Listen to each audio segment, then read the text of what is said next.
ചെമ്പനീർ പൂവിൻ്റെ നാളത്തെ എപ്പിസോഡിൻ്റെ വിശേഷങ്ങളിലോട്ട് എല്ലാവർക്കും സ്വാഗതം. അപ്പോൾ ശ്രുതിയുടെ കയ്യിൽ നിന്നും കിട്ടിയ 2 ലക്ഷത്തിൻ്റെ ഷെയർ നവീൻ ചോദിക്കുവാണ്. അപ്പോൾ ആൻ്റണി പറയുന്നുണ്ട്, ആർക്കും ഞാൻ ഈക്വൽ ഷെയർ ഒന്നും കൊടുക്കാറില്ല എന്ന് പറഞ്ഞ് കയ്യിൽ നിന്നും കുറച്ച് തുകയെടുത്ത് നവീന് കൊടുക്കുവാണ്. അപ്പോൾ നവീൻ ഇതേ ഉള്ളൂ എന്നൊരു ഭാവത്തിൽ ഇങ്ങനെ ആൻ്റണിയെ നോക്കുന്നുണ്ട്. അപ്പോൾ ആൻ്റണി പറയും, പോട്ടെ, എൻ്റെ കയ്യിൽ നിന്ന് കുറേ തല്ലൊക്കെ മേടിച്ചതല്ലേ എന്ന് പറഞ്ഞിട്ട് കുറച്ച് കാശും കൂടി കൊടുക്കുന്നുണ്ട്. അപ്പോൾ നവീനെ ഭയങ്കര സന്തോഷവും, ഈ ഡീലിങ് കൊള്ളാം, എനിക്കിഷ്ടപ്പെട്ടു.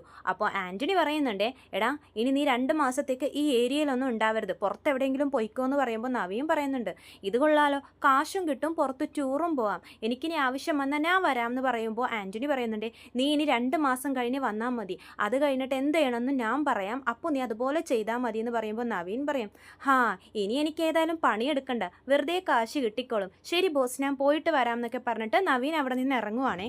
പിന്നെ കാണിക്കുന്നത് സുധിയെയാണ്. സുധിയെ ഒരുപാട് സബ് ഡീലേഴ്സൊക്കെ വിളിക്കുവാണ്, ഡീലർഷിപ്പ് തരുമോ എന്ന് ചോദിച്ചിട്ട്. അപ്പോൾ സുധിക്ക് ഭയങ്കര സന്തോഷമാവാണ്.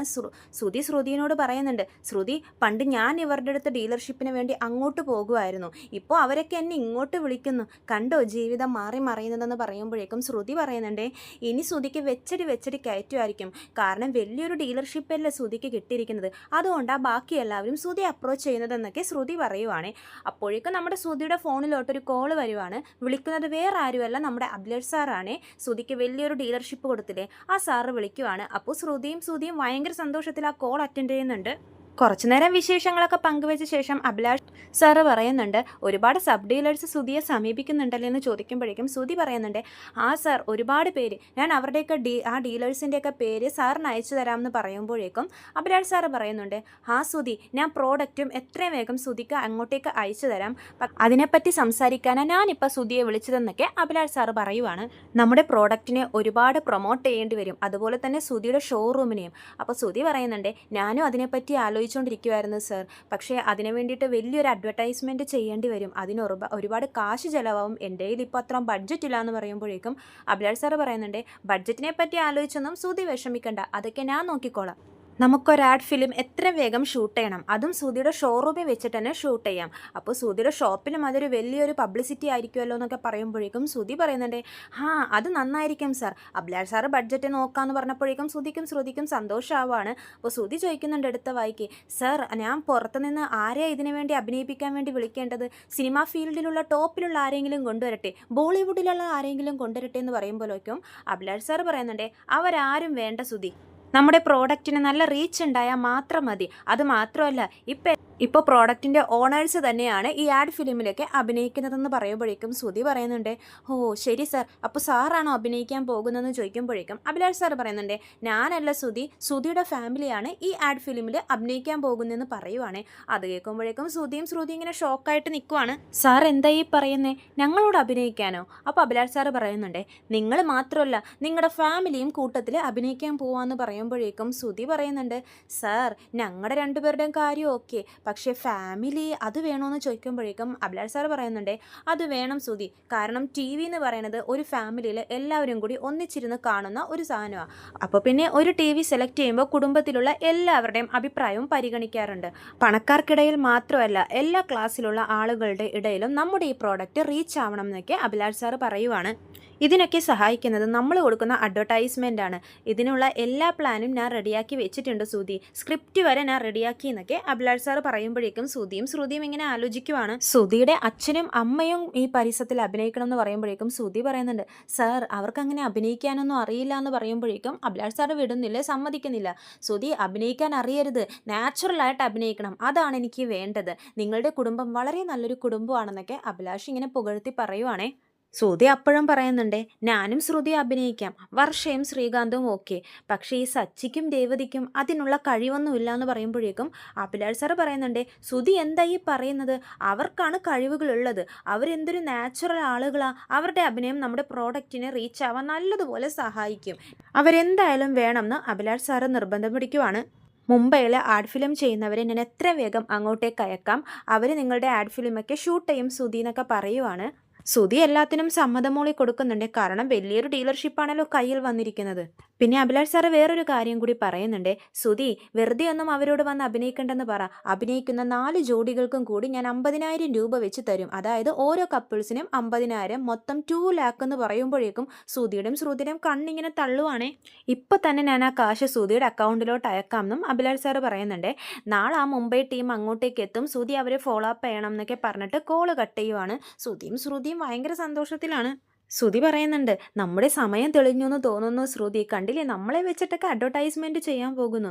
പക്ഷേ ആ സച്ചിൻ രേവതിയും അഭിനയിപ്പിക്കുന്നത് എനിക്ക് ഭയങ്കര ഇറിറ്റേറ്റ് ആയിട്ട് തോന്നുന്നു എന്ന് പറയുമ്പോഴേക്കും ശ്രുതി പറയുന്നുണ്ട്, ഫാമിലി അഡ്വർടൈസ്മെന്റ് വേണം എന്നല്ലേ സാറ് പറയുന്നത്, ഇത് നമ്മുടെ കടയ്ക്കും നല്ലൊരു പ്രൊമോഷൻ ആയിരിക്കും എന്നൊക്കെ ശ്രുതി പറയുന്നുണ്ട്. അച്ഛൻ സമ്മതിക്കുമെന്നാണ് എനിക്ക് പേടിയെന്ന് ശ്രുതി പറയുമ്പോഴേക്കും ശ്രുതി പറയുന്നുണ്ട്, ശ്രുതി നമുക്ക് രാത്രി പോയി എല്ലാവരോടും സംസാരിക്കാം, ആളിന് 25 രൂപ വെച്ച് നമുക്ക് കൊടുക്കുകയും ചെയ്യാമെന്ന് പറയുമ്പോഴേക്കും ശ്രുതി പറയുന്നുണ്ട്, എന്തിനാ അവർക്ക് പൈസയൊക്കെ കൊടുക്കുന്നത്, പിന്നെ പൈസ കൊടുത്ത് അഭിനയിപ്പിക്കാൻ അവർ വലിയ ഹീറോയിൻസ് ഒക്കെ അല്ലേ, പൈസയൊന്നും കൊടുക്കണ്ടെന്ന് പറയുവാണ്. അപ്പോൾ ശ്രുതി പറയും, അഭിലാഷ് സാറ് അവർക്ക് കൊടുക്കാനല്ലേ കാശ് തന്നത്. എൻ്റെ ശ്രുതി, നമുക്കിപ്പോൾ ആ പാർട്ടി നടത്തിയിട്ട് തന്നെ ഒരുപാട് തുക കാശ് നമ്മുടെ കയ്യിൽ നിന്ന് ചിലവായി. ഈ കാശ് നമുക്ക് നമ്മുടെ കയ്യിൽ വെക്കാം, നമ്മുടെ ബിസിനസ്സിന് എന്തെങ്കിലുമൊക്കെ ഒരു സഹായിയാവും. അവർക്ക് കൊടുക്കുകയൊന്നും വേണ്ടാന്ന് പറയുമ്പോഴേക്കും ശ്രുതി ചോദിക്കുന്നുണ്ട്, അല്ല ഇതവർ അറിഞ്ഞു കഴിഞ്ഞാൽ പ്രശ്നമാവില്ലേ എന്ന് പറയുമ്പോഴേക്കും അവരെങ്ങനെ അറിയാനാ, അവരിതൊന്നും അറിയാൻ പോകുന്നില്ല, നമുക്ക് ആ കാശ് കൊടുക്കുകയൊന്നും വേണ്ട, ആ കാശ് നമ്മുടെ കയ്യിൽ തന്നെ വെക്കാമെന്ന് ശ്രുതി പറയുവാണ്. ശ്രുതിക്കപ്പോൾ സന്തോഷമാവുന്നുണ്ട്. ശ്രുതി പറയുന്നുണ്ട്, ശ്രുതിയെ കാണാൻ നല്ലൊരു ഹീറോ ലുക്കൊക്കെ ഉണ്ട്, ശ്രുതി നല്ലതുപോലെ അഭിനയിക്കും, പക്ഷെ എനിക്ക് അഭിനയിക്കാൻ അറിയില്ലല്ലോ ശ്രുതി എന്ന് പറയുമ്പോഴേക്കും ശ്രുതി പറയുന്നുണ്ട്, അതാണ് ആ സാറിനും വേണ്ടത്, നാച്ചുറലായിട്ട് അഭിനയിച്ചാൽ മതി, നീ ആയിട്ട് തന്നെ ഇരുന്നാൽ മതി ശ്രുതി എന്നൊക്കെ പറയുവാണ്. പിന്നെ കാണിക്കുന്നത് രാത്രി എല്ലാവരും കൂടി ഇരിക്കുവാണ്. അപ്പോൾ ശ്രുതിയും കൂടി ഈ കാര്യം അവതരിപ്പിക്കുവാണ് കുടുംബത്തിന്റെ മുമ്പിൽ. ചന്ദ്രക്കൊക്കെ ഭയങ്കര സന്തോഷമാവുന്നുണ്ട്. ശ്രീകാന്ത് കൺഗ്രാജുലേറ്റ് ഒക്കെ ചെയ്യുന്നുണ്ട്. അപ്പോൾ ശ്രുതി പറയുന്നുണ്ട്, ഞങ്ങളുടെ ഷോറൂമിന് വേണ്ടി മാത്രമല്ല അഡ്വർടൈസ്മെന്റ് എടുക്കുന്നത്, സെയിലാകാൻ പോകുന്ന ടിവിക്ക് വേണ്ടിയിട്ടും ചേർത്താണ് ഈ അഡ്വർടൈസ്മെന്റ് എന്നൊക്കെ പറയുവാണ്. അപ്പോൾ വർഷ പറയും, ഹോ അപ്പോൾ വലിയൊരു അഡ്വർടൈസ്മെന്റ് ആയിരിക്കുമല്ലോ ചെയ്യാൻ പോകുന്നത്, ആരെ അഭിനയിക്കാൻ വരുന്നത്, ഏതെങ്കിലും ഹീറോയിനൊക്കെയാണോ, പറഞ്ഞെങ്കിൽ ഞങ്ങൾക്കും കാണാൻ വരായിരുന്നു എന്ന് വർഷ പറയുമ്പോഴേക്കും ശ്രുതി പറയുന്നുണ്ട്, നിങ്ങൾ എന്തായാലും വരണം, നിങ്ങൾ വന്നാലേ ആ ഷൂട്ട് നടക്കുള്ളൂ എന്ന് പറയുവാണ്. അപ്പോൾ എല്ലാവരും ഇങ്ങനെ പരസ്പരം നോക്കുവേ. അപ്പോൾ ശ്രുതി കാര്യം അവതരിപ്പിക്കുവാണേ, അച്ഛാ ഈ ആഡ് ഫിലിമിൽ അഭിനയിക്കാൻ പോകുന്നത് നമ്മൾ ഫാമിലി മെമ്പേഴ്സാണ്, നമ്മളെല്ലാവരും അതിലുണ്ടായിരിക്കണം എന്നാണ് അഭിലാഷ് സാറ് പറഞ്ഞിരിക്കുന്നതെന്ന് ശ്രുതി പറയുമ്പോഴേക്കും രവീന്ദ്രൻ പറയുന്നുണ്ട്, എന്താടാ നീ പറയുന്നത്, നമുക്ക് അഭിനയിക്കാനൊന്നും അറിയില്ലല്ലോ. അപ്പോൾ ചന്ദ്രൻ പറയുന്നുണ്ട്, ഭരതനാട്യമാണെങ്കിൽ ഞാൻ സൂപ്പറായിട്ട് കളിക്കും, അഭിനയിക്കാനൊന്നും എനിക്കും വലിയ വശമില്ല എന്ന് പറയുവാണ്. അപ്പോൾ സച്ചി പറയും, ഇവർക്ക് രണ്ടുപേർക്കും വലിയ ബുദ്ധിമുട്ടൊന്നും ഉണ്ടാവില്ല, കാരണം ഇവർ രണ്ടുപേരും നല്ല നടീ നടനുമാണെന്നൊക്കെ പറയുന്നുണ്ട്. നിങ്ങൾ അഭിനയിച്ചോ, ഞങ്ങളെ എന്തിനാ വിളിക്കുന്നതെന്ന് ചോദിക്കുവാണ് സച്ചി. ഞാനല്ല, അഭിലാഷ് സാറാ നിങ്ങളെയൊക്കെ വിളിക്കണം എന്ന് പറഞ്ഞ് നിർബന്ധിക്കുന്നത്, നിങ്ങളുണ്ടെങ്കിൽ ഈ ആഡ് ഫിലിം ഷൂട്ട് നടക്കുകയുള്ളൂ എന്ന് നിർബന്ധം പിടിക്കുക സാറെന്നൊക്കെ പറയുന്നുണ്ട്. അപ്പോൾ ശ്രുതി അതിനുള്ള കാരണം വിശദീകരിക്കുകയാണ്. പൊതുവേ ഈ ഹോം അപ്ലയൻസ് ഷോറൂമിലൊക്കെ ഫാമിലീസിന് കുടുംബത്തിന് ആവശ്യമുള്ള സാധനങ്ങൾ പർച്ചേസ് ചെയ്യാനല്ലേ വരുന്നത്, അപ്പോൾ പിന്നെ അതിനുള്ള അഡ്വർടൈസ്മെൻറ്റും ഒരു കുടുംബം തന്നെ നടത്തണം എന്നാണ് അദ്ദേഹം പറയുന്നതെന്നൊക്കെ പറയുവാണ്. എന്നാലും അഭിനയിക്കാൻ അറിയുന്നവരെ കൊണ്ട് അഭിനയിപ്പിച്ചാൽ പോരെ മോളെ എന്നൊക്കെ രവീന്ദ്രൻ ചോദിക്കുന്നുണ്ട്. അപ്പോൾ ശ്രുതി പറയുന്നുണ്ട്, സാറിന് നമ്മുടെ ഫാമിലി ഭയങ്കരമായിട്ട് ഇഷ്ടപ്പെട്ടു അങ്കിൾ, അതുകൊണ്ടാണ് നമ്മുടെ ഫാമിലി തന്നെ അഭിനയിക്കണം എന്ന് അത്രയ്ക്ക് നിർബന്ധം പിടിക്കുന്നതെന്ന് പറയുമ്പോൾ ചന്ദ്ര ഭയങ്കര സന്തോഷത്തിലാണേ. അയ്യോ അപ്പോൾ നമ്മളൊക്കെ അഭിനയിക്കാൻ പോവാണോ. അപ്പോൾ ശ്രുതി പറയുന്നുണ്ട്, അമ്മേ ഇനി കേരളത്തിലുള്ള എല്ലാ ടിവികളിലും ആളുകൾ നമ്മളെ ആയിരിക്കും കാണാൻ പോകുന്നതെന്നൊക്കെ പറയുവാണ് ശ്രുതി. വർഷ ഭയങ്കര സന്തോഷത്തിലാണ്. വർഷ പറയുന്നുണ്ട്, ഞാൻ ഓക്കെയാണ്, എനിക്ക് അഭിനയിക്കാൻ ഇഷ്ടമാണ്, ഡബ് ചെയ്യുമ്പോഴൊക്കെ ഞാൻ ആലോചിക്കാറുണ്ട് അഭിനയിച്ചാൽ എങ്ങനെ ഇരിക്കും, ഇനി ഞാൻ എൻ്റെ സ്വന്തം വോയിസിൽ ഞാൻ തന്നെ അഭിനയിക്കാൻ പോവാന്നൊക്കെ പറഞ്ഞ് വർഷ ഭയങ്കര സന്തോഷത്തിലാണ്. അപ്പോൾ രേവതി പറയുന്നുണ്ട്, ശ്രുതി നിങ്ങൾക്ക് അഭിനയിച്ചാൽ പോരെ, ഞാൻ ഇതിലില്ല, എനിക്കിങ്ങനെ അഭിനയിക്കാനൊന്നും അറിയില്ല എന്ന് രേവതി പറയുമ്പോഴേക്കും ചന്ദ്ര പറയുന്നുണ്ട്, പിന്നെ അഭിനയിക്കാൻ അറിയില്ല, പിന്നെ നീ ഡെയിലി ഇവിടെ കാണിച്ചുകൊണ്ടിരിക്കുന്നത് എന്താണെന്ന് ചോദിക്കുമ്പോഴേക്കും രേവതി പറയുന്നുണ്ട്, അമ്മേ അതെൻ്റെ അഭിനയമൊന്നുമല്ല, ഞാൻ ഒറിജിനലാ, ഞാൻ ഇങ്ങനെ തന്നെയാണ്, അഭിനയിക്കുന്നതൊന്നും അല്ല എന്ന് പറയുമ്പോഴേക്കും സച്ചി പറയുന്നുണ്ട്, രേവതി ഈ കുടുംബത്തിലെ സീനിയർ നടി ആരാണെന്നറിയോ, നമ്മുടെ അമ്മയാ, അച്ഛമ്മ നാട്ടിൽ നിന്ന് വരുമ്പോൾ അമ്മ അഭിനയിക്കുന്നത് നീ കണ്ടിട്ടില്ലേ, എന്തൊരു അഭിനയം അമ്മയുടെ അത്രയൊന്നും വരില്ലെങ്കിലും നമുക്ക് ഒരു കൈ നോക്കാം രേവതി എന്നൊക്കെ സച്ചി പറയുവാണേ. അപ്പോൾ രവീന്ദ്രൻ പറയുന്നുണ്ട്, നിങ്ങളൊക്കെ ചെറിയ പിള്ളേരാ, നിങ്ങൾ അഭിനയിക്കുന്നതിൽ കുഴപ്പമില്ല, ഞങ്ങൾ എന്തിനാടാന്ന് ചോദിക്കുവാണ്.